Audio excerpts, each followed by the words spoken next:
Carlos Sainz converts his pole position into a race win, but it was not that simple here. At Silverstone, the British Grand Prix took it home from Perez. Hamilton, Leclerc, Alonso, Norris, Max in 7th, Schumacher 8th, Vettel 9th and Magnussen 10th. That is your point scores, but there was chaos at the beginning. Yeah, we got off to the start. About 4 cars didn't even make it to turn 2. Guan Wan Su made it almost into the crowd. The car flipped over, skidded on its top for about a good 50 metres, and then... more than that, fuck's sake. 100 metres. I'd say more, I'd say. 150 metres. 150 metres, aye. And then it hit like the tarmac, and then it just like started spinning like crazy and jumped up in the air and fucking hit the steel cage and landed. And he was like squished in like a fucking, like in a tin of sardines. His car was like wedged between the steel fence and like the barrier. Very lucky to come out of this. And yet the weird thing was, Albon, who got punted by Vettel and all this, was the one that got took to the hospital. Not Guan Yu Zhou. And could you imagine if there was no Halo? Oh. They'd been dead. Yeah. We also saw a crash earlier in F2 where the car actually front wing went straight into the Halo. So I mean, you could have 2 fatalities this weekend. But I mean, a lot of drivers here crashed out. With Tsunoda and Ocon literally would have retired if there wasn't a red flag, which of course there was. And then Verstappen got Sainz on the get-go, but they decided on the restart they were going to go back to the actual grid order, which, I don't know, I mean, I wanted Ferrari to win, so I was pretty happy about it, but I don't think it was the right decision. Yeah, something to do with not every driver crossed the second safety car line on the first lap, but if there's going to be a red flag, surely they can't do that. You know what I mean? How can every car cross it? That's a bit stupid to me in my opinion, but we then have the second restart. Sainz manages to maintain his lead up against Max, but we then have Leclerc and Perez absolutely going both for getting it. involved. I think Perez could have had Max into turn 3, decided against it. I think he just bottled it really. Maybe he's not allowed to pass Max, who knows. Then Leclerc going into turn 4, thought he would try and go down the inside. There wasn't really enough room. And it was almost like 4... See, going into like the Beckett Straight, whatever it is, I mean, there was like 4 cars and you didn't even know which one was going to be fucking leading. They were like so close to each other. But Leclerc got a bit of damage to the wing.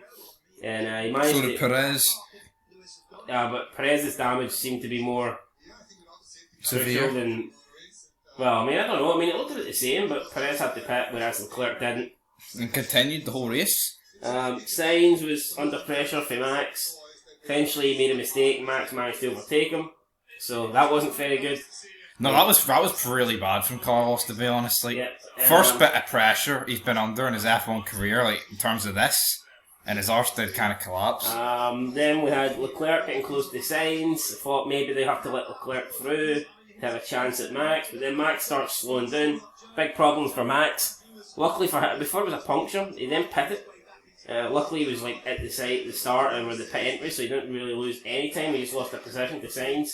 But there was issues with Max's car because it affected him for the rest of the race. Yeah, I think he must have been losing about a second and a half a lap here, because his fastest lap is about that off Sainz and shit, Perez and Hamilton. So, but I think Max will take 7th because it could have been a lot worse at starting stages. But then all of a sudden you're thinking, right, Ferrari cannot throw this away. But then out of nowhere comes Lewis Hamilton, pressurises him. The Ferraris then decide, right, we'll pit Sainz. Then they decide we'll pit Leclerc. Hamilton is still lapping the same pace despite him being on tyres. You're not going to mention the fact that Leclerc was all over Sainz and Sainz was holding him up? Well, he was. Right. Well, Sainz was holding up Leclerc. There was also team orders. Aye, there was that, but not during the first stint. We're on to the second stint. Oh, sorry. Second stint though, Hamilton stays out, keeps on extending it, and the gap is actually rising. But then it's like it went from like 18 to like 18.7. Ferrari then decided to make the right call, in my opinion, to let Leclerc through on Sainz because it just had to be done. I mean, because then Leclerc got it back into the 17s. Hamilton then decides to pit, and then you think at this point, why did he put on the hards again? Could have risked the softs. Plus he had a slow stop, and if he didn't, he'd have been really close to Sainz, like. Yeah. extremely close to Sainz. And then at this point, Sainz had to do some fuel management. Vettel went long with Perez. Perez had made his way up in the Alonso-Norris battle, but then Ocon overtakes Max. I'm thinking, my bet is in the money, but then his engine goes. I mean, the only thing I will say is at least it was Ocon this time having the bad luck, because, I mean, normally every weekend it's Alonso. Yeah, Alonso not having bad luck. Well, I mean, good race from Alonso. Ocon was decent enough, but engine goes, safety car comes out. Ferrari have 10 seconds where they could pit Leclerc. Don't. Then they decide to pit Sainz and then decide to pit. Could you imagine if they kept both of them out? Which I think wouldn't. I don't think it's that far off them doing that, because that's how fucking shite they are. I don't know. I think they looked at it from a Monaco point of view. Right, we're not going to fuck up again. We'll keep them out. Because remember they pitted him in Monaco. Yeah. But there's only one difference. You can overtake here. Monaco you can't. Yeah. I mean. So, you know what I mean, that was ridiculous from Ferrari. I do not know why they didn't pit him. Then on the race start, they're telling Sainz to back up and give him 10 car lengths. And to give him breathing, to try and take the pressure off him, but Sainz refused, says, nah, I'm under pressure, I've got Hamilton behind me, you can't ask me to mess up my race to try and protect Charles. I mean, Ferrari could have protected Charles if they just brought him in, so... I know. Even the second lap round, they would have come out third. Yeah. Know what I mean? But then again, I guess he would have been a bit more pissed off. But then we get the best segment of the race. You know, Sainz overtakes Leclerc pretty much easy enough on the restart. But then we get Sainz take it off. We have Leclerc, Perez, Hamilton, Alonso and Norris all squabbling over second place. Does this show that these cars are better for racing? I don't know. I mean, I think they are, but you've got to bear in mind. It was Leclerc kind of bunching them up. Yeah, as soon as they got past Leclerc, like they were taking the kind of stop. Yeah, Alonso and Norris just couldn't overtake him because even on cars ain't good enough. You know, it's sad, like. But it's just Annie's missing half a front wing. I thought it was a really good drive from Leclerc, but some great manoeuvres through cops. Yeah, like I said, I mean, all that overtaking might not have been. Yeah, and I get it. All Hamilton and Perez were overtaking each other as well, but I mean, it was all kind of directly linked to Leclerc. I mean, if you've got a slower car in front, it's just going to make the cars behind vulnerable to each other. Yeah. If Leclerc was on softs and they were all on softs, I don't know what we get like, but we probably don't get a good finish. I wouldn't be surprised if everyone holds position. I know. Right, maybe we got like the odd overtake or something like that, but... Exactly. But these ones basically hold possession here. Perez overtakes Hamilton, then from Leclerc, from Alonso, from Norris. Behind that, with Max and Schumacher battling, Vettel got lucky with the safety car, got 9th. Magnussen gets 10th.